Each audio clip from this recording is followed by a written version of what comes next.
अस्मद्गुरुभ्यो नमः अस्मत्सर्वगुरुभ्यो नमः श्रीमते रामानुजाय नमः श्रीमद्दासरथै महागुरवे नमः श्रीमते निगमान्त महादेशिकाय नमः श्रीमते श्रीमदादिवञ्चरगोप वेदान्तदेशिक नारायण रंगनाथ यदीन्द्र महादेशिकाय नमः. இன்றைய பாசுரம் ஆழிமழை கண்ணான்னு சொல்கிற பாசுரம் ரொம்ப ஆச்சரியமான பாசுரம். முதல் 5 பாசுரங்களாலே 5 நிலைகளை பற்றி சொல்கிறான்னு பார்த்தோம்.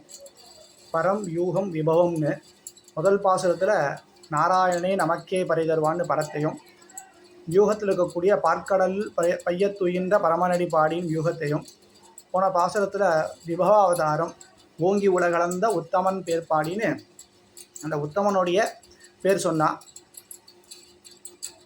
இந்த பாசுரத்தில் ஆழிமழை கண்ணா அப்படின்ற பாசுரத்தில் அந்தர்யாமியாக இருக்கக்கூடிய பெருமானை பற்றி சொல்கிறார். இந்த பாசுரத்தோட விசேஷம் என்ன அப்படின்னா, நம்ம முதல்ல அவதாரிக்கையில் பார்த்தோம், இந்த கிரந்தத்தை நம்ம ஏற்றுக்கிறோன்னா அதுக்கு 3 லட்சணங்கள் வேணும்னு. பக்துர் வைலட்சண்யம், விஷய வைலட்சண்யம், பிரபந்த வைலட்சண்யம்னு. பிரபந்த வைலட்சணம்னா எந்த நடையில் அந்த பாசுரங்கள்லாம் பாசுரமோ ஸ்தோத்திரமோ அது எழுதக்கூடிய நடை ரொம்ப முக்கியமாக இருக்கணும்னு சொல்கிறது. அந்த பிரபந்த வைலட்சண்யம் இந்த பாசுரத்தில் நீங்கள் நம்ம ஆச்சரியமாக அனுபவிக்கலாம். இந்த பாசுரத்தில் விசேஷம் என்னென்னா, தமிழுக்கு அமுதென்று பேர் இல்லையா? அது எதனால் அப்படின்னா, அதில் இருக்கக்கூடிய அந்த யகாரம், இந்த யகாரம் வேறு எந்த மொழியிலையும் கிடையாது. சமஸ்கிருதத்துக்கு ழா அப்படின்ற வார்த்தை, அந்த எழுத்து. இந்த எழுத்து முதல்ல உபயோகப்படுத்துறதுன்றது ஒரு விஷயம். முதல்ல நம்ம அதை பேசி சொல்கிறதே விஷயம். என்னன்னா, நிறைய பேருக்கு அந்த யகாரம் வராது. அது ழா அப்படின்றதுக்கு பதிலாக லானுவா இல்லைன்னா யானுவா, அழகிய அப்படின்வா இல்லைனா அழகியன்வா, ரெண்டுமே கிடையாது. அழகியன் அந்த யகாரம் வருது இல்லையா, அது விசேஷம். அது ரொம்ப 1-2 இடத்துல வரும். ஆனால் இந்த பாசுரத்தில் பார்த்தீங்கன்னா 11 இடத்துல வருது. இந்த பாசுரம் படித்தோம்னா தெரியும்.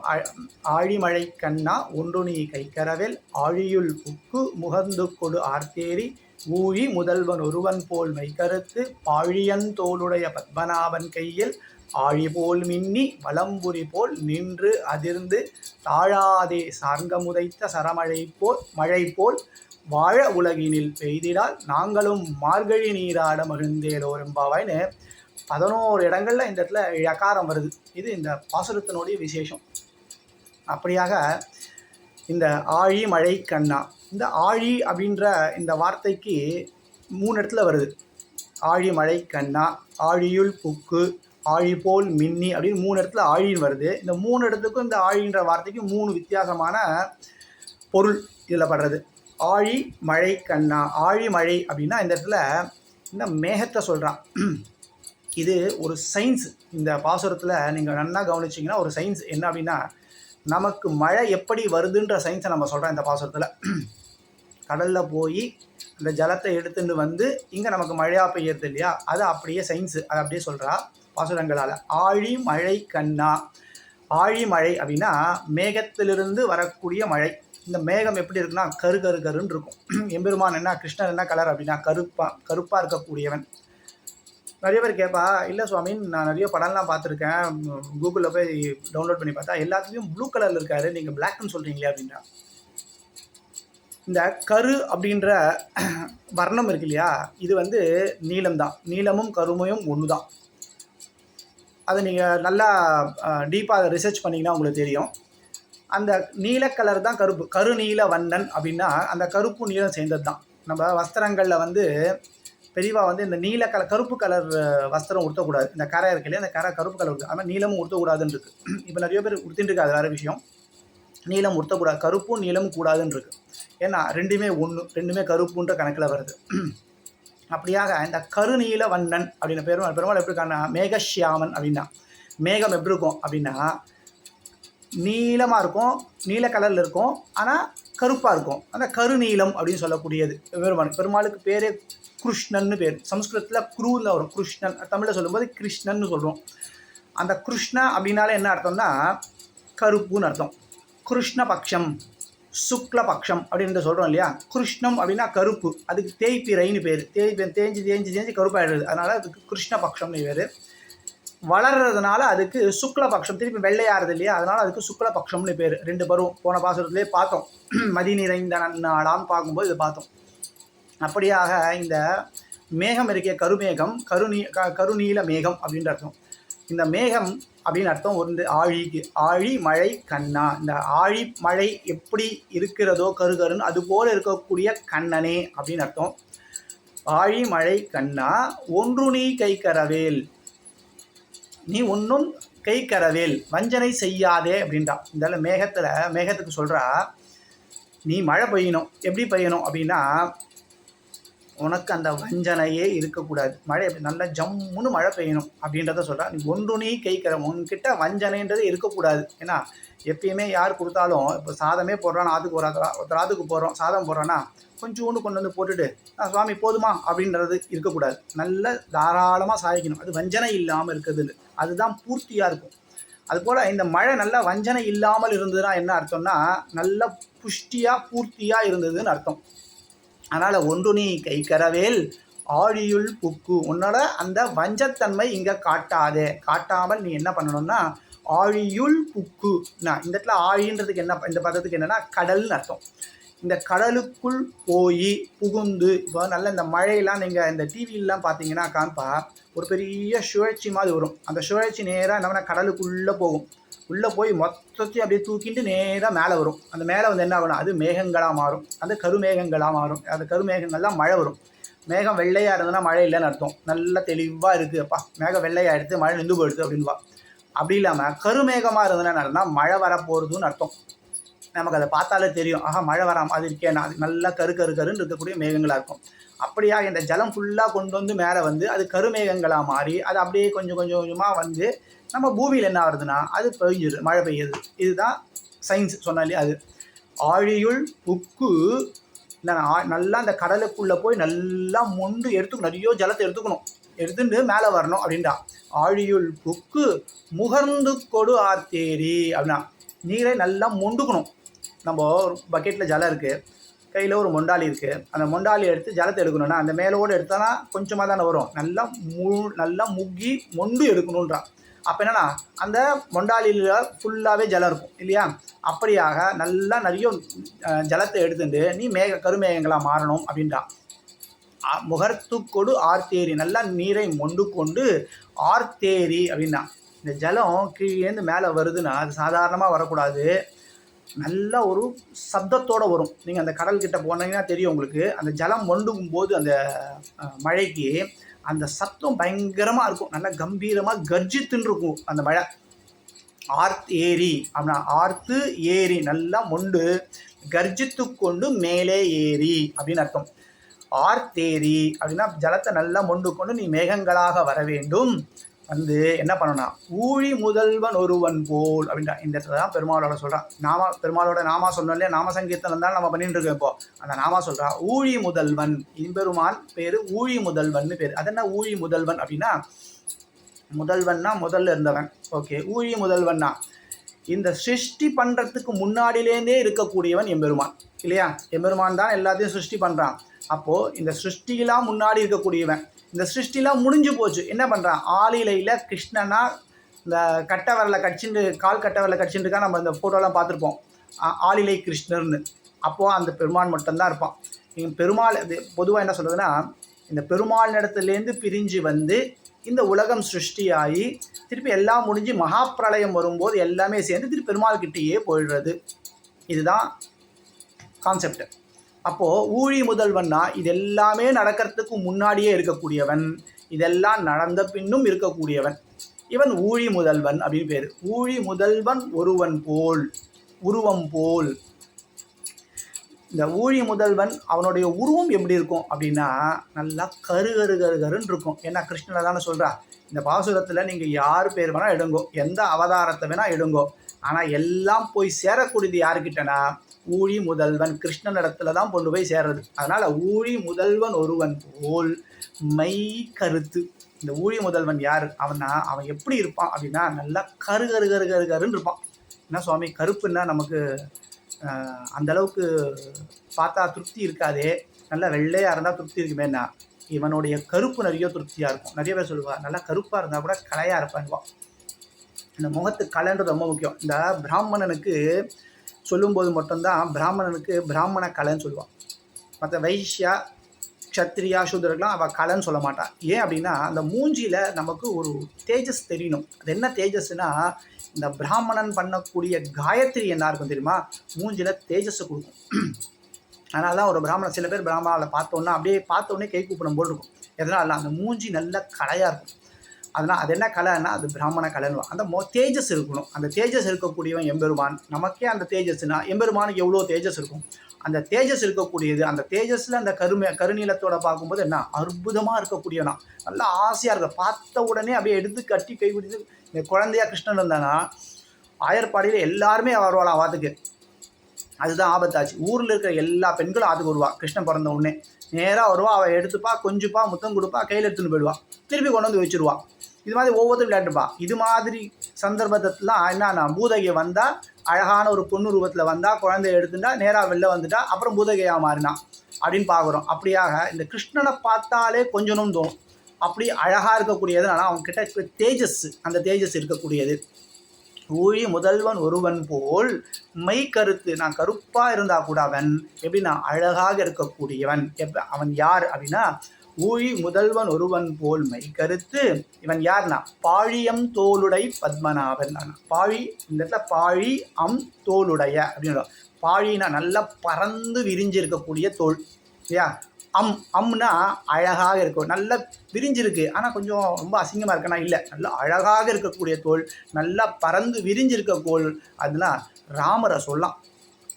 ராமருக்கு எப்படி இருக்கணும்னா கை பொதுவாக சாமுத்திரிகா லட்சணம்னு சொல்லுவாள். ஒருத்தர் எப்படி இருக்கணுன்றதுக்கு சாமுத்திரிகா லட்சணம்னு சொல்லுவாள்.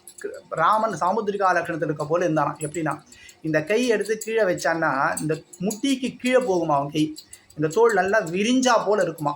அதை பார்த்த உடனே அந்த ஒரு கம்பீரம் இருக்கும் அந்த ராமன் இடத்துல. அப்படியாக கம்பீரமாக இருக்கக்கூடியவன் யாருன்னா எம்பெருமான். அப்படி பாழி தோளுடைய பத்மநாபன் கையில். இந்த பத்மநாபன் நாபி பத்மம், பத்ம நாபி அவனுக்கு பேர். ஏன்னா நாபியில் அந்த பூ வச்சுட்டு இருக்கான் இல்லையா. பத்மம்னா என்னதுன்னா தாமரைப்பூ. அந்த தாமரைப்பூவில் தான் பிரம்மா பிறக்கிறான் இல்லையா. பிரம்மாவை எப்படி சிருஷ்டி பண்ணுறார் பெருமாள்னா அந்த நாபியிலேருந்து தான் சிருஷ்டி பண்ணுறார். நான்முகனை நாராயணன் படைத்தான், நான்முகனும் தான்முகனாய் சங்கரனை படைத்தான். எம்பெருமான் பிரம்மாவை படைத்தார், பிரம்மா சிவனை படைச்சான்றது பாசுரம். அப்போது எம்பெருமான் பிரம்மாவை படைக்கிறார் இல்லையா. எப்படி படைக்கிறான், தன்னுடைய நாவிலேருந்து ஒரு மலர் என்னன்னா அது தாமரைப்பூ. அந்த தாமரைப்பூவில் பிரம்மா இருக்கான். அப்படிப்பட்டவன் என்ன நாவியில் பிரம்மாவை வைத்து கொண்டிருக்கிறவன், பத்மத்தில் பிரம்மாவை வைத்து கொண்டிருப்பவன் இவனுக்கு பேர். அதனால தான் பத்மநாபன்னு பேர். மைக்கருத்து பாழியந்தோளுடைய பத்மநாபன் கையில். இவனோட கையில் என்ன இருக்குது அப்படின்னா, இந்த பாசுரத்தில் இவன் கையில் என்னென்ன இருக்குன்னு எல்லாமே சொல்லிட்டான். ஒவ்வொன்றா சொல்கிறாப்ப கேட்டுக்கும்.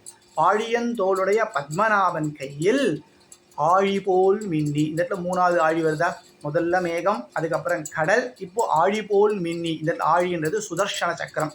இந்த சக்கரம் எப்படின்னா, இந்த சக்கரத்தாழ்வாருக்கு ஒரு விசேஷம் உண்டு. என்ன அப்படின்னா, சூரியனுக்கு ஒரு தடவை ரொம்ப கர்வம் வந்துடுது. நான் தான் இருக்கிறதுலே ரொம்ப பிரகாசமானவன், என்னை விட பிரகாசம் யார் இல்லை அப்படின்னா. அதுக்கு பெருமாள் என்ன பண்ணார்னா சூரிய கோட்டி, சுதர்சன சக்கரத்துக்கு சூரிய கோட்டின்னு பேர். என்ன, நீ ஒரே ஒரு சூரியன் தான், உன்ன மாதிரி கோட்டி சூரியன் இருந்தால் அது எப்படி மின்னின்னு இருக்கும், எப்படி பிரகாசிச்சுட்டு இருக்கோன்னா அதுதான் சுதர்சன சக்கரம். அப்படியாக அந்த ஆழி எப்படி மின்னுது அப்படின்னா, சூரியனை போல கோடி மடங்கு மின்னக்கூடிய அந்த ஆழி, அது போல நீ மின்னணும்ன்றா. ஆழி போல் மின்னி. இப்போ நல்லா மழை பெய்யுறதுன்னா ஏதோ சாதாரணமாக மழை கொட்டிட்டு போகிறதுன்னு இல்லை, அந்த இடிக்கும் மின்னல் அடிக்கும் இல்லையா. அந்த மின்னல் எப்படி இருக்கணும்னா ஆழி போல் மின்னி. அப்படி அந்த சுதர்சன சக்கரம் எப்படி பளபளபளபளான்னு இருக்கோ அது போல் மின்னணும் அப்படின்னா. ஆழி போல் மின்னி வலம்புரி போல். அடுத்தது என்ன, சுதர்சன சக்கரம் சொல்லியாச்சு, பத்மம் சொல்லியாச்சு. அதுக்கப்புறம் என்னன்னா பாஞ்சஜன்யம் சொல்லக்கூடிய இந்த சங்கு. இந்த சங்கு என்ன, வலம்புரி போல் அப்படின்னா. சங்குல வலம்புரின்னு ஒன்று இருக்கும், அது ரொம்ப விசேஷம். சாதாரண சங்கு எல்லாத்துலேயும் கிடைச்சிடும், வலம்புரி அவ்வளோ ஈஸியாக கிடைக்காது. இந்த வலம்புரி சங்குக்குன்னு ஒரு விசேஷம் உண்டு. அந்த விசேஷம் நிறைய இடத்துல இந்த வீடியோலாம் பார்த்தீங்கன்னா தெரியும். சங்கை உள்ளே வச்சுட்டு அதனால் அரிசி சேர்த்துருவான். ஒரு 3-4 செகண்ட் கழிச்சு பார்த்தீங்கன்னா அந்த சங்கு மேலே நிற்கும். நிறைய வீடியோலாம் கூட பார்ப்போம். அதுபோல் சங்குக்குன்னு ஒரு விசேஷம் உண்டு.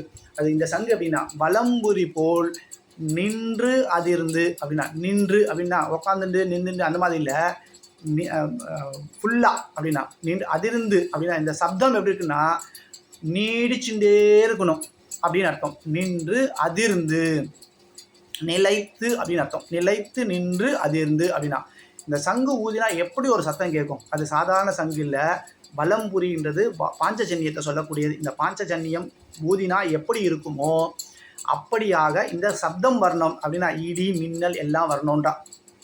இடி இடிக்கணும். எப்படி இருக்கணும்னா வலம்புரி போல் இடி இடிக்கணும், ஆழி போல மின்னல் வரணும் அப்படின்னு சொல்ற. ஆழி போல் மின்னி வலம்புரி போல் நின்று அதிர்ந்து. எப்படி மழை பெய்யணும்னா தாழாதே சார்ங்கம் உதைத்த. நல்லா தாழறதுனா இறங்குறதுன்னு அர்த்தம். இப்போது மழை எப்படி பெய்யணும்னா சில நேரங்கள் நம்ம வெளில போனோம்னா திடீர்னு மழை பெய்யும் போட்டோம்னா பல் பல் பல் பல் நம்ம உடம்புல அடிக்கும். நல்லா அந்த ட்ராப் வந்து நல்லா திக்காக இருக்கக்கூடிய ட்ராப் வந்து விழும். அது என்ன ஆகும்னா பட்டு பட்டுன்னு அடிக்கும். அதுபோல் இது எப்படி அடிக்கணும்னா சார்ங்க மழை போல் அப்படின்னா தாழாதே சார்ங்கம் உதைத்த சரமழை போல் அப்படின்னா. சார்ங்கம் அப்படின்னா அடுத்த ஆயுதம், பெருமாளோட ஆயுதம். சார்ங்கம்ன்றது வில்லு. ஒவ்வொரு வில்லுக்கும் ஒவ்வொரு பேர் உண்டு. பெருமாளுடைய வில்லுக்கு சாருங்கம்னு பேர். அதனால தான் இன்றைக்கும் சாரங்கபாணின்னு போய் கும்பகோணத்தை சேர்க்கிறோம். அது சாரங்கம். சக்கரபாணி சாரங்கபாணின்னு பக்கத்தில் இருப்பாள், அது சாரங்கபாணி. அதுக்கப்புறம் சிவனுடைய வில்லுக்கு பேர் பினாக்கின்னு பேர். நிறைய பேரோட பேர் பார்த்தீங்கன்னா பினாக்கபாணின்னு வச்சுருப்பாள். சாரங்கபாணினா சாரங்கத்தில் கையில் வச்சுட்டுருக்குவேன். பினாக்கின்னு சொல்லக்கூடிய வில்லை கையில் வச்சுருக்கோம் பினாக்கபாணின்வா. அது வந்து சிவனுக்கு சொல்லுது.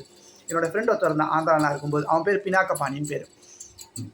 அதுபோல் காண்டீபம்ன்றது அர்ஜுனனுடைய வில்லுக்கு பேர். இது மாதிரி எல்லாருக்கும் ஒவ்வொருத்தருக்கும் ஒரு வில்லுக்கும் பேர் உண்டு.